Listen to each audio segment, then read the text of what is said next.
I stared at my phone through a blur of angry tears, my thumbs shaking as I typed the words I should have sent months ago. We're done. I can't do this anymore. You lied. You cheated. Don't contact me again. Avery. My finger hovered over the send button. 2 years. 2 years of believing Marcus loved me, only to find him in our bed with someone else. In our bed. The bed I'd picked out. The sheets I'd washed that morning.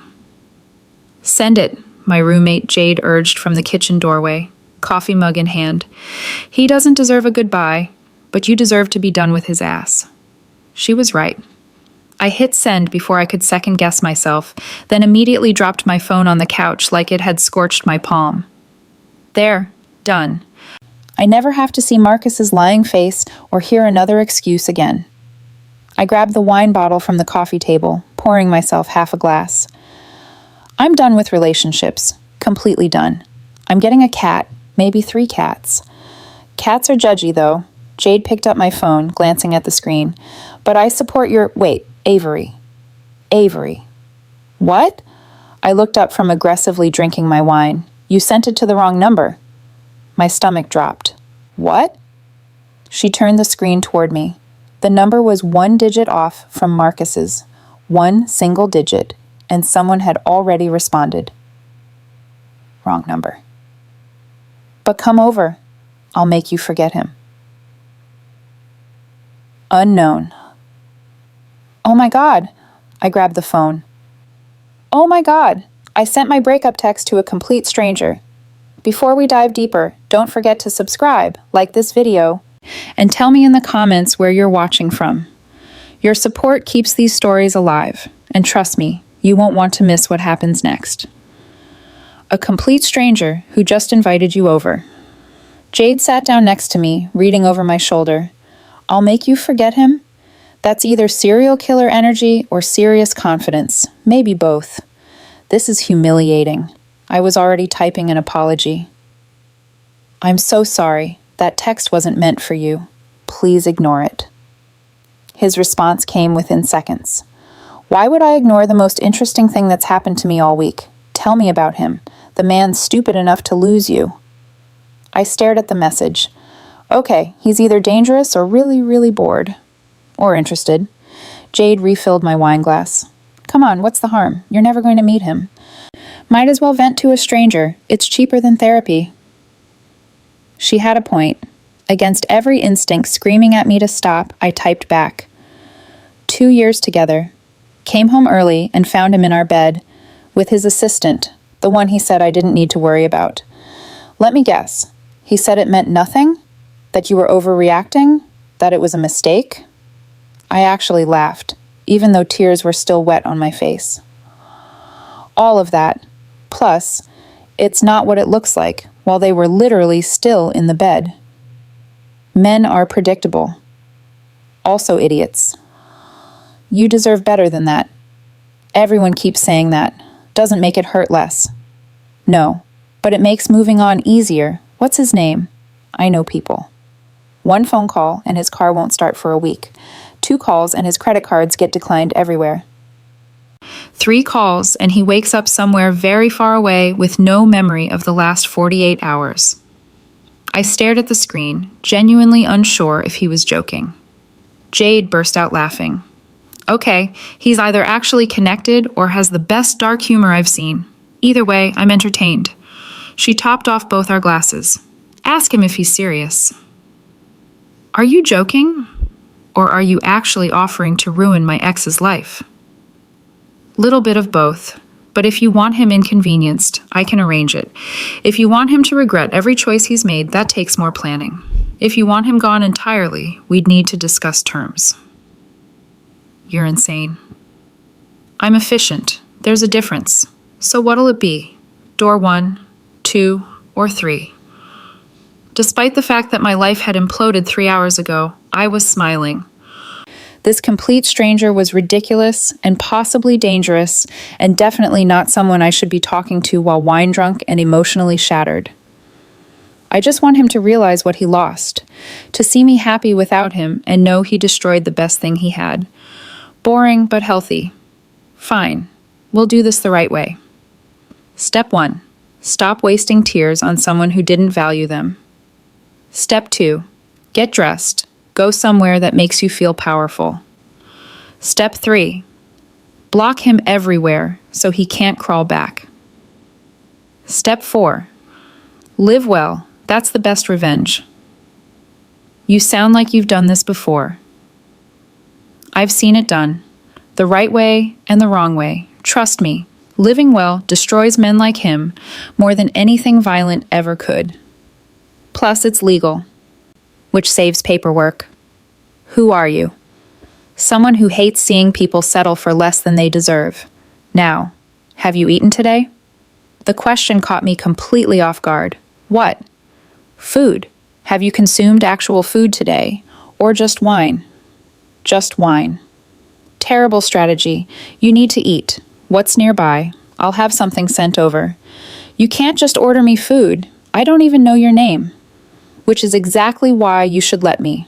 No history, no expectations. Just one person making sure another person doesn't make herself sick with cheap wine and poor decisions. It's expensive wine, actually. My apologies. Expensive wine and poor decisions. Point stands. Give me your address. I should have said no, should have thanked him for the distraction and blocked the number. But something about his messages, the mix of authority and genuine concern, made me type out my address before my brain could stop my fingers. Got it. Food in 40 minutes. Eat, hydrate, sleep. Tomorrow you start becoming the version of yourself that makes him realize he lost everything. Why are you being so nice to a stranger? Because you sound like someone who'd do the same for someone else, and because something tells me you needed someone to be kind to you tonight. He was right. I would have done the same. Thank you, really. This helped more than you know. Good. You have my number now. Use it if you need to. I don't even know your name. Dante. And you're Avery, based on how you signed the text. Nice to meet you, Avery, even under these circumstances. Dante. The name felt like dark velvet and sharp edges. Nice to meet you too, Dante. Thanks for being my accidental therapist tonight. Anytime. Now go drink water and answer the door when food arrives. And Avery, he's a fool. What's coming for him is exactly what he deserves. The food arrived 38 minutes later, Italian from a place I'd never mentioned, but that I'd been craving for weeks. The delivery driver handed me enough food for 4 people, along with a note written in bold, slashing handwriting. Eat, hydrate, sleep. Tomorrow, you stop being his victim and start being his biggest regret. D. Jade watched me read it, her eyes wide. Okay, I take back the serial killer thing. That's actually really sweet. Also slightly terrifying, but mainly sweet. He somehow knew I wanted Italian. I opened one of the containers, my favorite dish, the one I always ordered. Lucky guess? But Jade looked uncertain. Or he's very, very good at finding things out, which is either romantic or we should be concerned. My phone buzzed. You opened it. Good. Eat the carbonara first. It doesn't reheat well. And yes, I called the restaurant and asked what people ordered most. Calculated guess. I took a photo of the spread and sent it back. This is enough food for a week, thank you. This is incredibly generous. Consider it an investment. Can't have you forgetting to take care of yourself while you're busy becoming untouchable. I stared at my phone, my heart doing something strange and unfamiliar in my chest. I didn't know who Dante was, but something told me I was about to find out. I woke to my phone buzzing on the nightstand. My head throbbed. Wine and crying had left me dehydrated and disoriented. For a blissful moment, I'd forgotten everything. Then it all came rushing back. Marcus, the bed, the betrayal, and Dante. I grabbed my phone, squinting at the screen. I'm coming over. Be there in 20 minutes. D. My heart stopped. What? Why? You need to eat actual breakfast, and I want to meet the woman who sends breakup texts to strangers. I sat up too fast, panic flooding my system. You can't just show up at my apartment. I can. I am. 19 minutes now. Jade! I practically fell out of bed, stumbling toward her room. Jade, wake up, he's coming here. The guy from last night, he's actually coming here. She emerged, hair wild, confused. The wrong number guy? I thought you were never going to meet him. So did I. I was already tearing through my closet. What do I wear? Do I wear makeup? Should I pretend I'm not home? You already told him you'd be here. Jade leaned against the doorframe, amused. Besides, aren't you curious? I was. Terrifyingly curious. 17 minutes later, I'd managed jeans, a decent sweater, and enough concealer to hide the evidence of last night's breakdown. My hair was still damp from the world's fastest shower. The knock came exactly on time. 3 solid raps. Confidence. Commanding. I stood frozen in my living room. Answer it, Jade whispered from behind me, phone in hand like she was ready to call 911. But I'm staying right here. My hand shook as I reached for the door handle. I opened it and forgot how to breathe. He was devastating. Tall. Over 6 feet of controlled power, wrapped in a perfectly tailored gray suit. Dark hair swept back, sharp jawline, ink crawling up his neck and disappearing beneath his collar. But it was his eyes that paralyzed me. Dark, intense, seeing straight through every wall I'd ever built. Behind him stood 2 men in dark suits, hands clasped in front of them, eyes scanning the hallway like they were assessing threats. Guards. He had actual guards. Avery. His voice was deep, smooth, exactly as I'd imagined it. I brought breakfast. He held up a bag from the French bakery 3 blocks away, the expensive one I never let myself go to. I should have been terrified, should have slammed the door. Instead, I heard myself say, "You brought bodyguards to deliver pastries?" His mouth curved into something that wasn't quite a smile. I bring them everywhere. Habit. What kind of person needs bodyguards? The kind you texted last night. He took a step closer, and I felt the full weight of his presence. Let me in, Avery. We need to talk about what happens next. And despite every logical warning screaming in my head, I stepped aside. Because some invitations aren't really questions. Dante didn't leave after breakfast. He stayed for 3 hours, asking questions, listening like every word I said mattered, making me laugh when I thought I'd forgotten how. His guards waited in the hallway the entire time, silent sentinels I tried not to think about. When he finally stood to leave, he paused at the door. Have dinner with me tonight. It wasn't a question, but it wasn't quite a command either. I don't even know you, I said, even though I wanted to say yes. Then let me fix that. His eyes held mine. 7 o'clock. Wear something that makes you feel powerful. He was gone before I could argue. The restaurant was the kind of place that didn't have prices on the menu. Dante was already there when I arrived, standing when he saw me, his gaze traveling over my black dress in a way that made my skin heat. Perfect, he said simply, pulling out my chair. One of his guards stood near the entrance. The other, I assumed, was outside. Do they always watch you? I asked once we were seated. Always. He poured wine without asking if I wanted it. Does it bother you? Should it? That depends on whether you plan to keep seeing me. His directness was unsettling. Because this is my world, Avery. Guards, privacy, control. If you're here, you're in it too. I should have been afraid. Instead, I felt something else entirely. Safe. He asked about my life, my job, my dreams, the things Marcus had never cared enough to remember, and he listened. Really listened. You're wasting yourself in that office, he said when I mentioned my accounting job. You talk about numbers like they're poetry, like they tell stories. No one had ever noticed that before. What do you do? I asked. Besides, whatever requires armed guards? I manage investments. His smile was dark.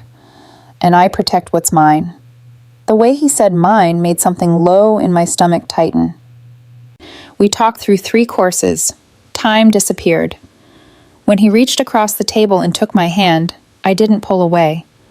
I want to keep seeing you, he said, thumb tracing circles on my palm. But you need to understand, I don't do it casually. If you're in, Avery, you're in. My heart was hammered. We just met. I know.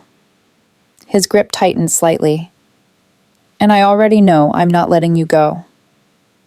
It should have sounded possessive, obsessive. Instead, it sounded like a promise, like being chosen, like being claimed. One more date, I heard myself whisper. His smile was wolfish. I'll take it. But we both knew one more would never be enough. 3 dates turned into 5. 5 turned into 2 weeks of Dante, consuming every thought, every breath. We were in his car, sleek, black, bulletproof glass. He didn't think I'd noticed when he said it. Come away with me this weekend. My pulse spiked. Where? My place outside the city, private, quiet. His hand found my knee, possessive and warm. Just us. No guards, his tone implied. No interruptions, no escape. Dante, say yes, Avery. He pulled over, turning to face me fully. Say yes because you want this as much as I do, because you're tired of pretending you don't. He was right. I was exhausted from fighting it. Yes. His eyes darkened with something primal. Good girl. It wasn't a house. It was an estate. Walls, gates, security I couldn't see, but knew was there. Inside, floor-to-ceiling windows overlooked forests and silence. Luxury without pretension. Power without apology. This is where you come to think? I asked, setting down my bag. This is where I come to disappear. He moved behind me, close enough that I felt his heat. And now I've brought you here. Why? Because I want you somewhere no one can reach you. His breath ghosted across my neck. Somewhere you're only mine. Dinner was wine and conversation and tension so thick I could barely breathe. When he stood and extended his hand, I took it without hesitation. He led me to the fireplace, pulling me against him with careful control. Tell me to stop, he murmured, tilting my chin up. No. His kiss was devastating, possessive and patient and absolutely claiming. His hands tangled in my hair, holding me exactly where he wanted me, and I surrendered completely. Every doubt dissolved.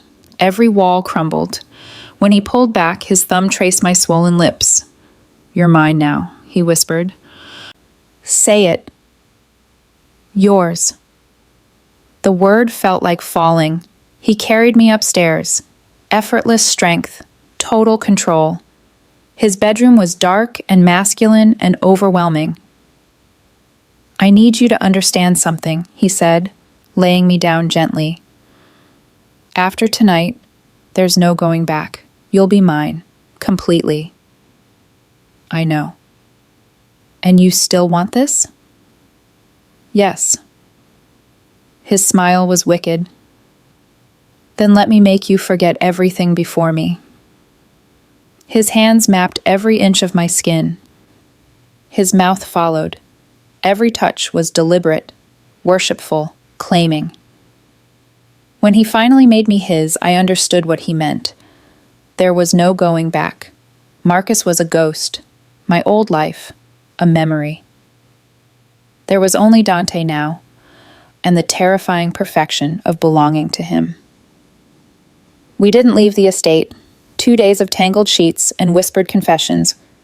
Of Dante cooking for me in the massive kitchen, tattooed forearms flexed as he moved with unexpected domesticity, of stolen kisses that turned into hours lost in each other. Stay another night, he murmured against my collarbone Sunday evening. I have work tomorrow. Call in sick.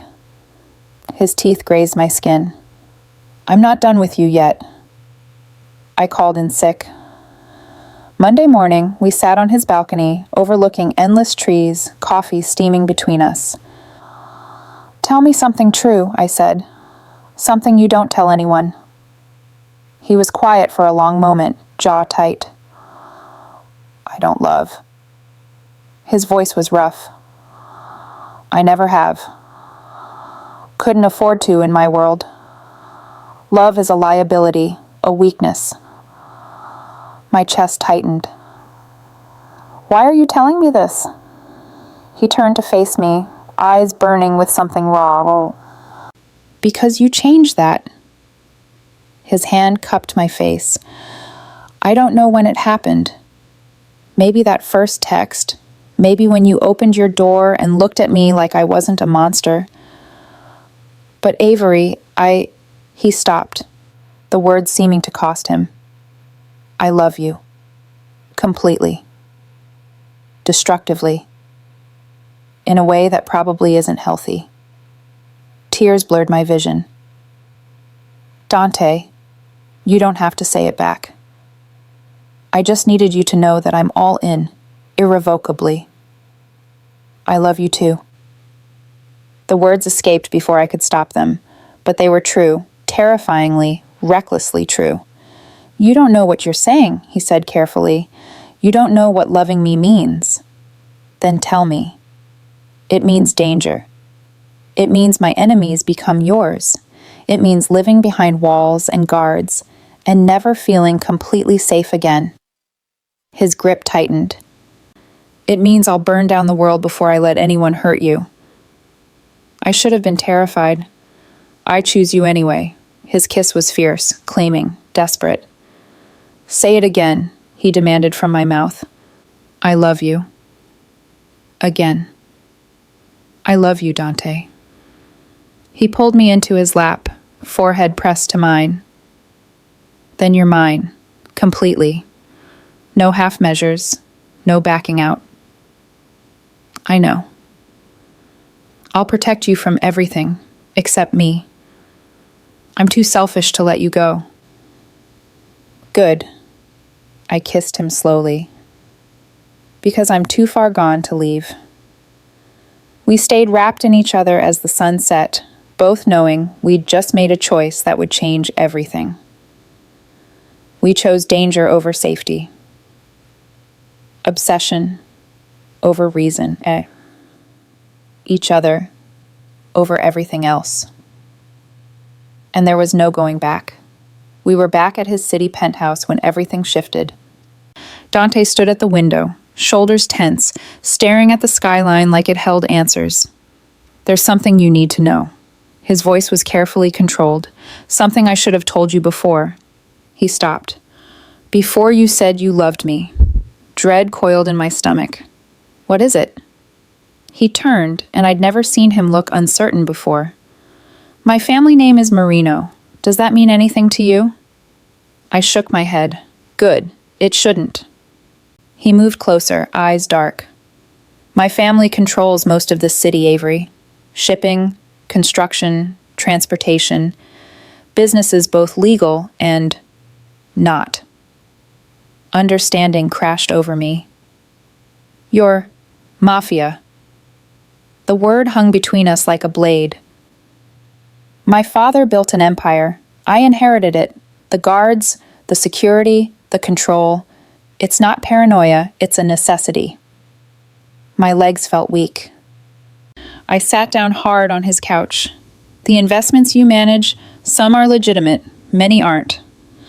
He knelt in front of me, forcing me to meet his eyes. I've done things, Avery.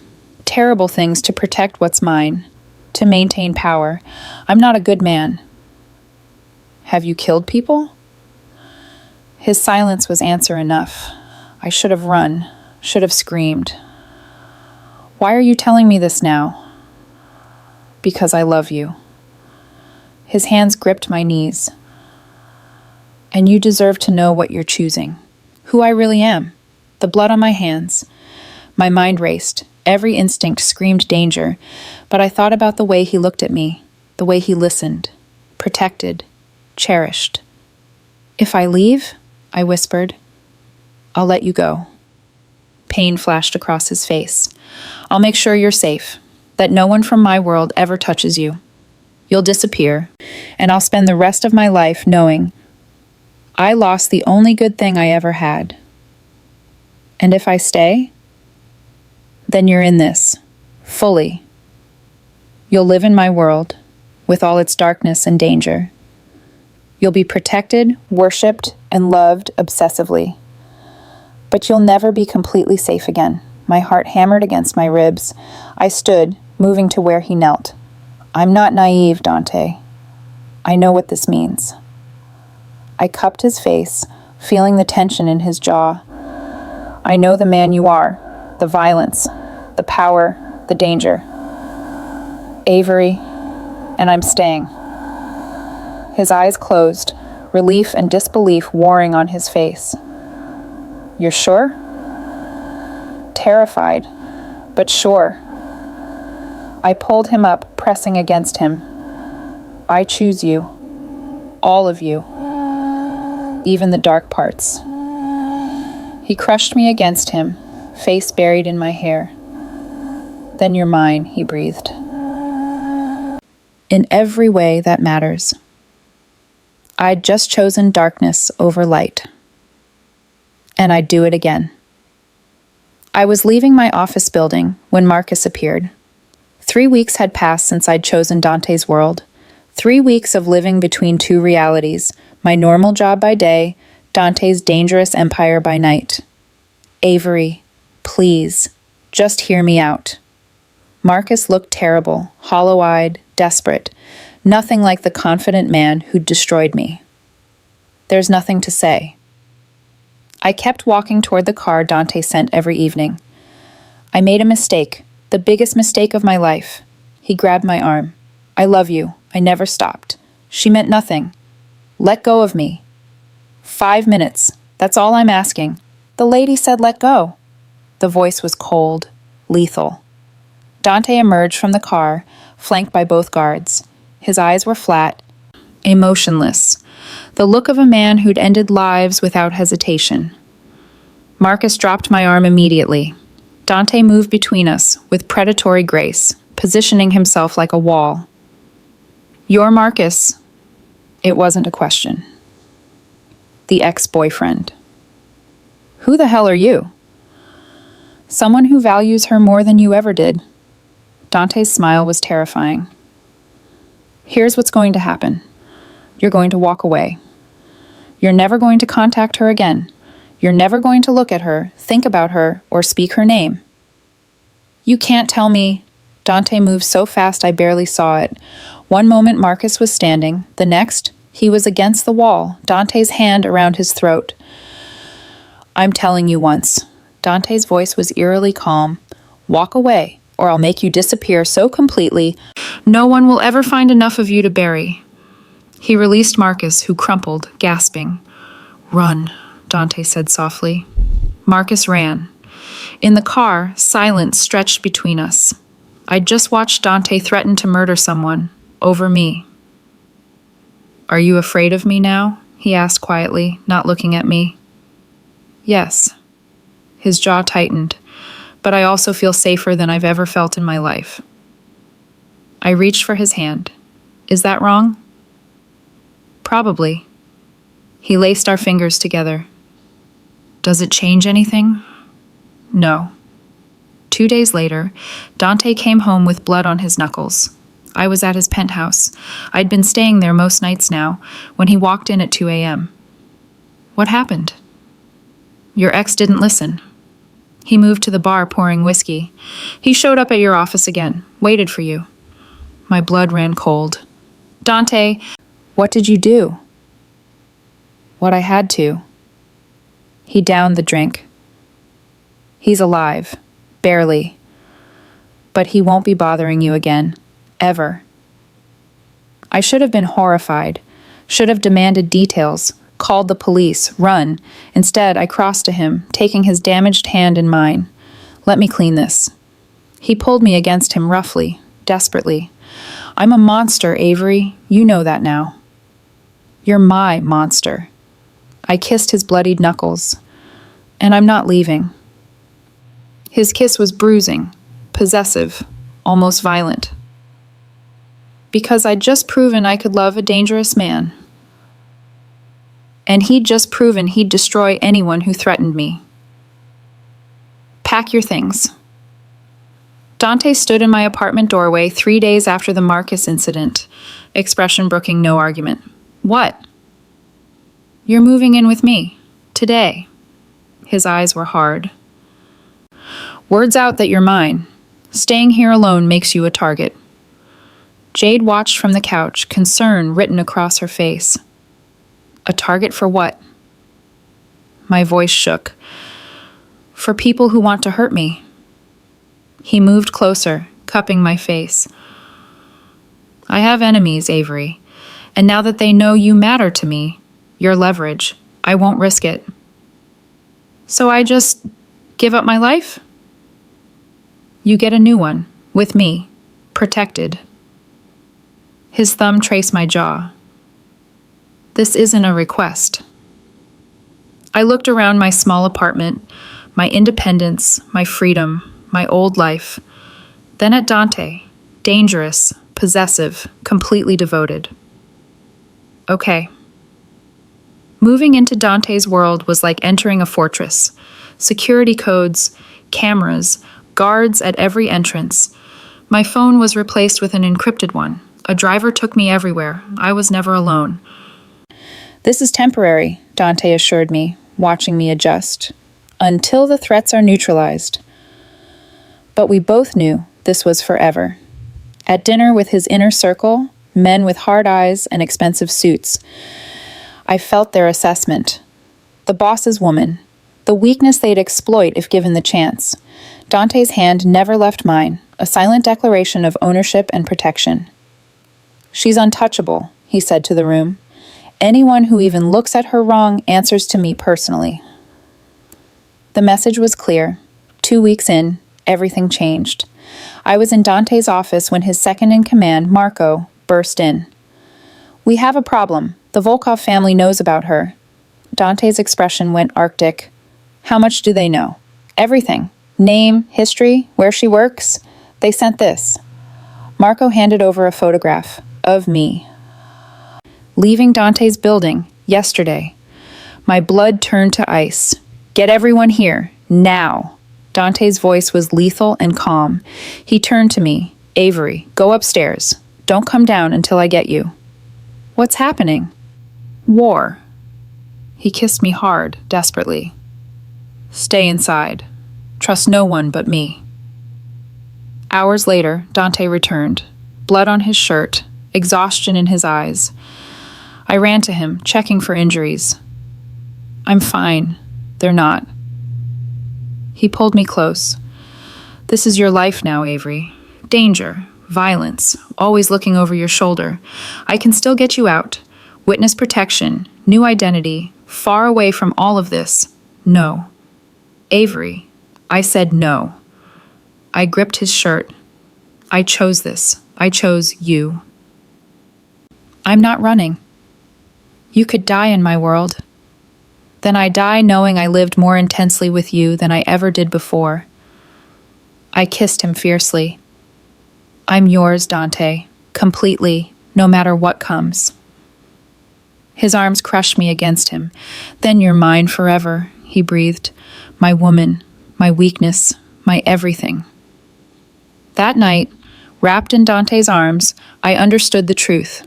I'd sent a breakup text to the wrong number and found exactly where I belonged. In the darkness. In danger. In the arms of a man who'd burn the world down to keep me safe. There was no going back. And I wouldn't want to if I could.